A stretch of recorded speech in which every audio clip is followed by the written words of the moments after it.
or mute your cell phones and other electronic devices, and I will ask Trustee Lanfear to lead us in the pledge. Oh, yay. I pledge allegiance to the flag of the United States of America and to the republic for which it stands, one nation, under God, indivisible, with liberty and justice for all. I just said under dog. Okay. Oh, well, there we go. It happens. Quorum check. Rob? Certainly. The 3 meetings in January, does anybody have any conflicts? Okay. John, you're out. Okay. Penny or Bob? Are you okay? Okay. Okay. It's a new year. Yep. Okay. Let me know. Okay. Thank you. Okay, we will now open up for public comment. If anyone would like to address any matter that is not on the agenda, please feel free to step up to the podium, introduce yourself, give your address, and tell us what Jeffrey List, 640 Winnetka Muse. Usually I don't get to come here because my babysitting doesn't end in time. I have 2 things, one inconsequential, one consequential. The inconsequential, I'm correct that the ordinance you're adopting does not authorize cannabis sales in Winnetka, am I correct?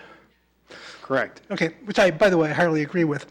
Just for the record, if any of you are here and the question comes up again and is legally allowed, I would strongly urge that the sale be restricted to people over 25 or 26. The medical literature is quite clear that brains aren't fully developed till that time, and marijuana can affect them. So that's just for the record. The consequential thing, now that I'm here, is I just want to thank you guys for all the work you've been doing all year and making it unimportant for me to show up or other people like me to show up. I really am grateful for all the work you guys do. It's incredible that you're willing to do it, so thank you. Well, thank you for coming. And I would just like to say thank you right back at you, because I have a fearless companion on the Saturdays that we have the conversations, and we always have a really good conversation about things that are going on in the village. So I really appreciate your ongoing participation. Keeps our mental faculties sharp. Thanks a ton. Anyone else? Just state your name and where you live. Sure, thanks. I'm Becky Sanderson. I live at 1507 Edgewood Lane. First of all, thank you, all of you, for doing the work that you're doing. I know that it's probably sometimes a thankless job. The reason I'm here is just to express a little bit of concern about the fact that some village policies may be having some unintended consequences on what I think are sort of the fabric of our community. I noted in the notes from the last meeting that Winnetka was voted best village in Illinois, which is fantastic. I want us to maintain that status.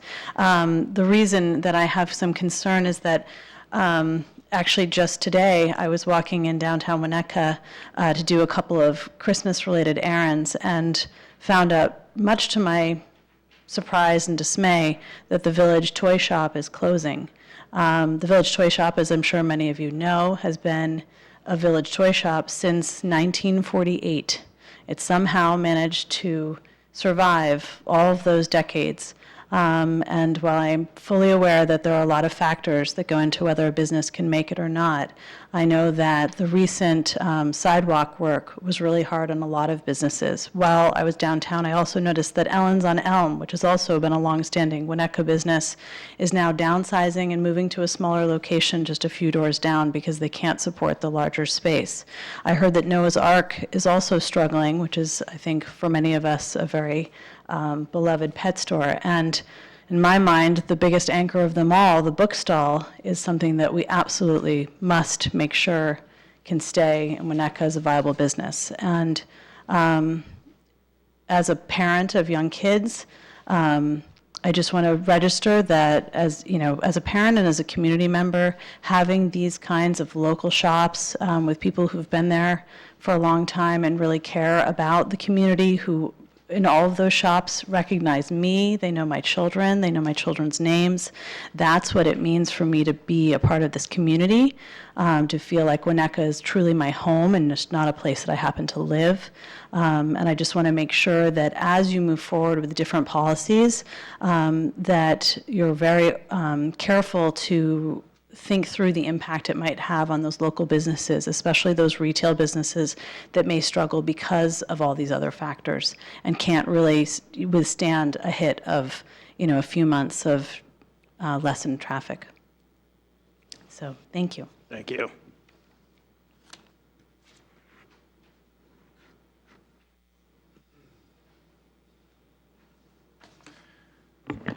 I'm Jim King, 235 Linden. Sue and I have had the privilege of living here since 1982 and couldn't be prouder of Winnetka. And again, thanks for all the time and effort you put in on behalf of us. I intended to show up a little earlier, but procrastinated until I got a couple of things in the mail. One was the announcement of the tree trimming services, and then the great brochure about a village of tree-lined streets, which has a very nice picture of a tree-lined street with no utility poles. So as that is background, in the summer and fall of 2017, a couple of us investigated the installation of underground utilities, really from Winnetka Avenue up to Willow Road. So it's 31 homes, and did a complete study. Brian Keys and Nick Schreiner of the Public Works were extremely professional and helpful all the way through that.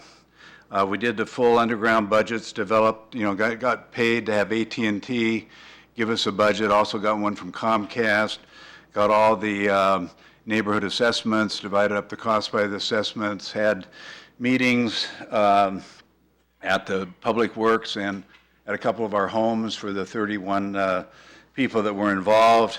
And then we had a confidential vote and a survey to see where we might stand because we were aware of the village ordinance of the way it stands now.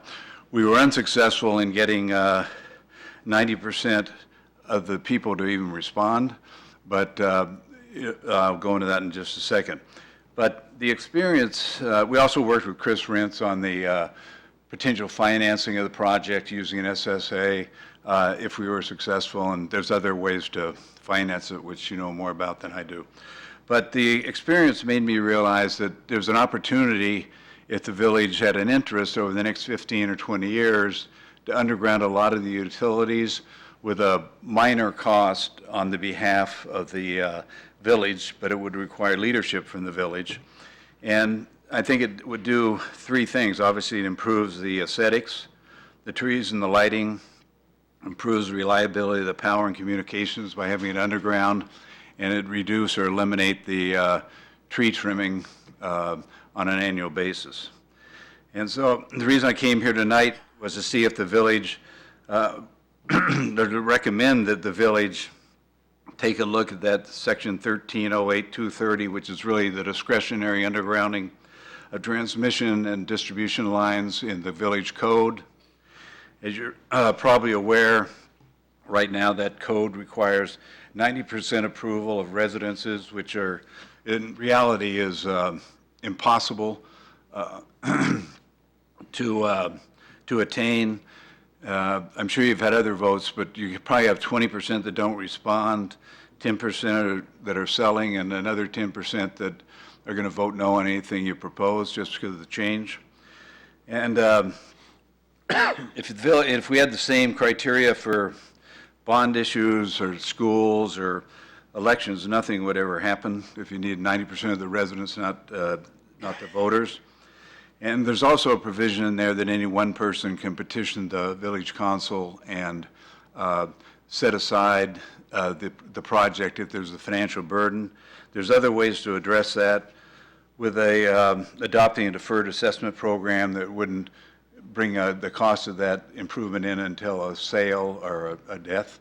So that could be handled. And as an example, Newport Beach, California, Laguna Beach, a lot of places have undergrounded a lot of their utilities with a fairly common ordinances out there, which require 60% of the residents to approve a village study to come up with what we did, really come up with a budget, what it's going to cost, timetable, what have you.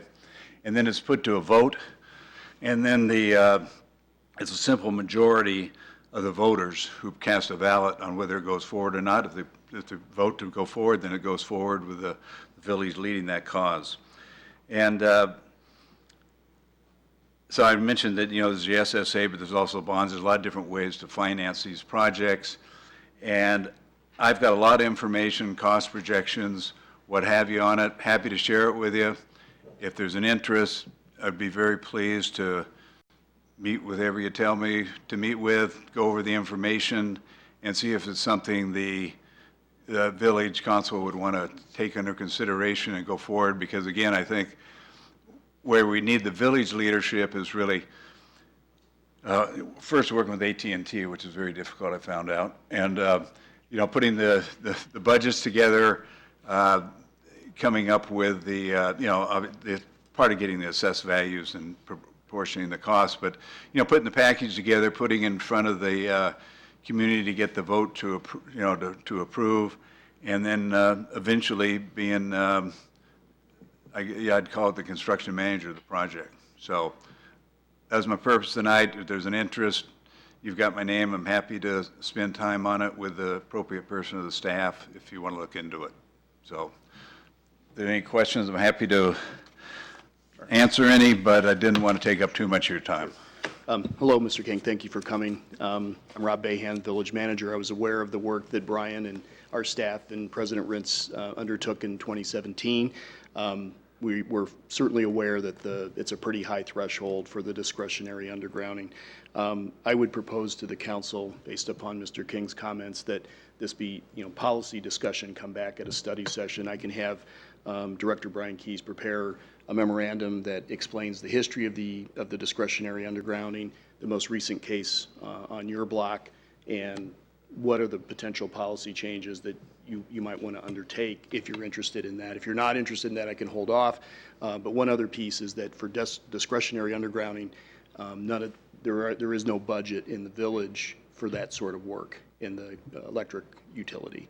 So I know you're not asking for that, but it's just context. Right.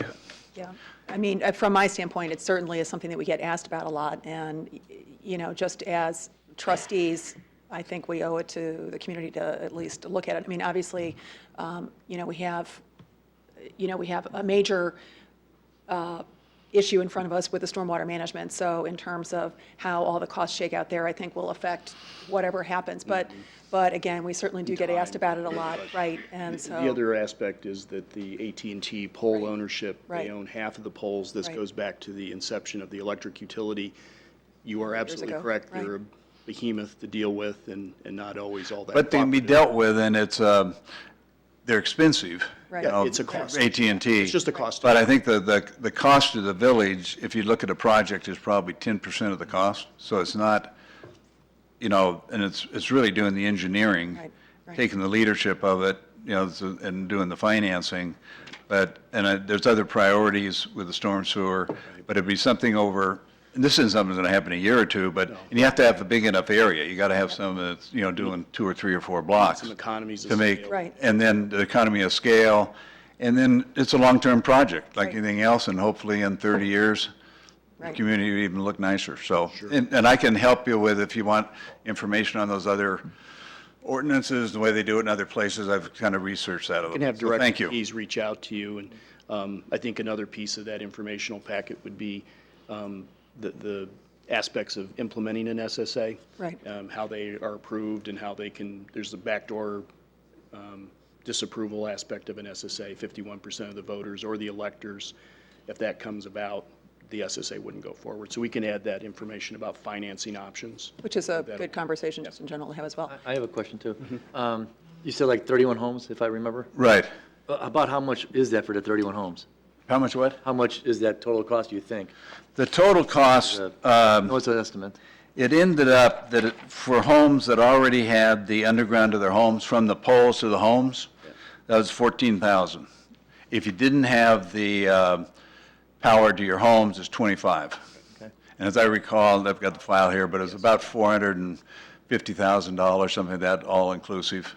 We didn't have a general contractor's fee in there, but pretty much that's what we were. I mean, it's definitely something to keep on. Yeah, right, Yeah. right. Session. And again, it's a long-term It's such solve, so it's such a good- great initiative. Yeah, no. Quite honestly. I mean, there's so many advantages from aesthetics to, functioning of the system and so on. It is expensive. It would be a big lift, but we have a comprehensive plan that's being put together here. And, that really is something we should look at, because I think people around here do Right. see the poles and they see the, But you notice the difference when you drive around, and those numbers I gave you are just simple averages. Then we broke it down, and I've got all this by assessed value, which you'd have to use if you were doing an SSA, so everyone knew if it went forward what their proportionate share would be.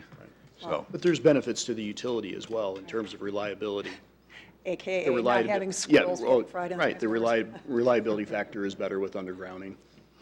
oh, thank you. Yep, thank you. Thank you for all of the work you've already done, gosh.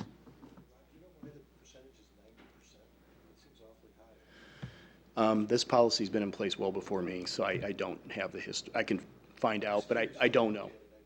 Sure. I'll see what I can find, but I don't have the answer tonight. Okay. Any other public comment? Oh, thank you. Happy New Year to you. Okay, we will do trustee reports. Jack?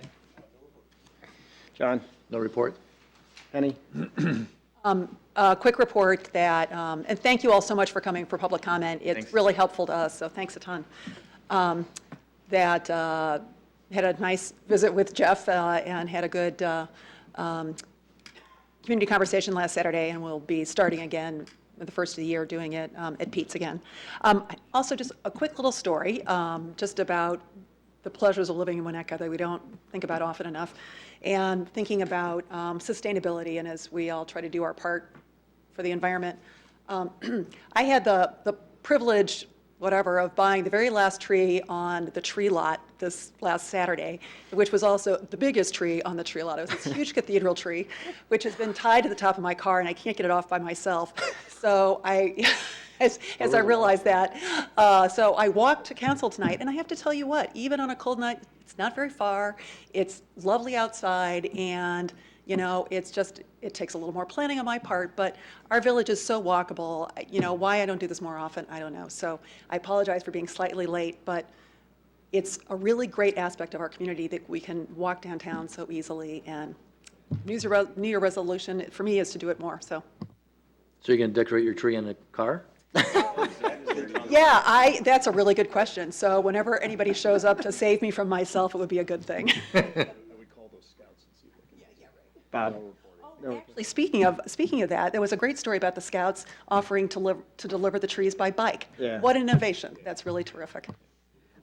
Just a couple brief things. We had some very productive meetings last week with the Park District and the school district with regard to the stormwater project. I think we're there.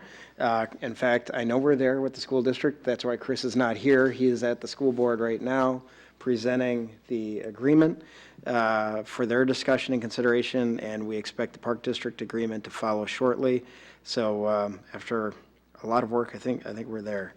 The only other thing I will mention is my request for angry emails. I received 3 emails. I would actually only characterize one of them as angry.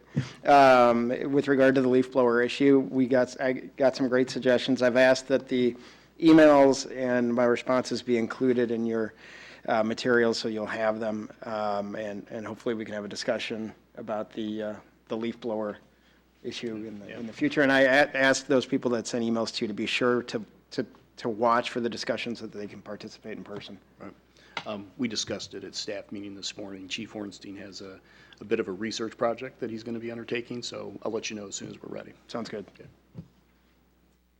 And an interesting question relative to that is, how much of that is responsibility of the homeowner versus the landscaper? So maybe that's something we need to talk about as well. Great. Okay, moving on. Approval of the agenda. Does any trustee wish to remove an item on the consent agenda for a separate vote?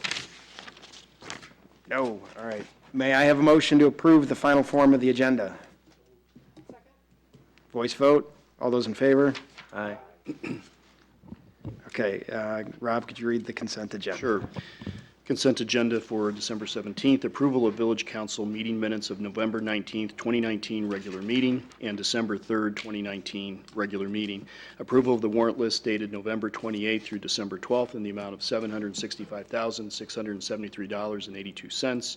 Ordinance number MC 10, 2019, amending the village code concerning cannabis and drug paraphernalia. Resolution number R91, 2019, approving a purchase order with U.S. Digital Designs for a new fire station alerting system. Resolution number R92, 2019, GIS service provider agreement. Resolution number R93, 2019, purchase of a police vehicle. Resolution number R94, 2019, approving a change order number 8 to the contract with BMAX Incorporated for electric distribution system work. And resolution number R95, 2019, use of MFT funding for street resurfacing, and the Village Council meeting schedule for 2019. Great. May I have a motion to approve the consent agenda by omnibus vote? Roll call vote. Trustee Dearborn. Trustee Lampier. Trustee Caladarchi. Trustee Swerk. Yes. Trustee Crichton. Yes. You do get to vote. Double duty. Okay, ordinances and resolutions, we have one tonight. It is the 150th closing proclamation. So throughout 2019, the Village of Winnetka celebrated its 150th anniversary of becoming an Illinois chartered municipality. With the help of our community partners and village staff, a number of special events to commemorate this special milestone were held throughout the year.